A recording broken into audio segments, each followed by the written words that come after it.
নমস্কার।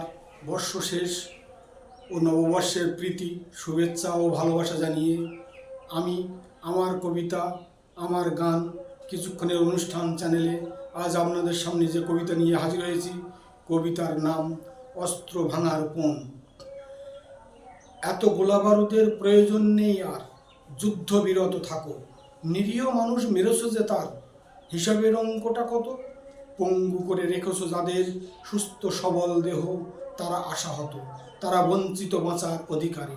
তোমাদের পদানত পারবে কি ফিরিয়ে দিতে মাতৃহারা শিশুর মাকে? পারবে না কখনোই মায়ের শূন্য কোলে হারানো শিশু এনে দিতে। পারবে কি কখনো দিতে ধ্বংসের ক্ষতির পূরণ? পারবে না। যদি পারো থামিয়ে দাও সর্বহারার বুক ফাটা ক্রন্দন শান্তির বার্তা দিয়ে। পৃথিবী শান্ত হোক, শান্তি ফিরুক মানুষের মনে মনে, মেলবন্ধন ঘটুক সম্প্রীতির, যুদ্ধ যন্ত্রণা আর নয়। সুস্থ সুন্দর জীবনযাপনে ফিরুক মানুষ, ক্লান্ত শ্রান্ত নিরুপায়। মানুষের কাতর প্রার্থনা ওই শোনো, আমরা বাঁচতে চাই, শান্তিতে থাকতে চাই। এবার অন্তত অস্ত্র থামাও, অস্ত্র নামাও, অস্ত্র করো নিয়ন্ত্রণ, অস্ত্র ভাঙো যদি পারো, নাই বা পারো তবে করো অস্ত্র ভাঙার পণ। নমস্কার।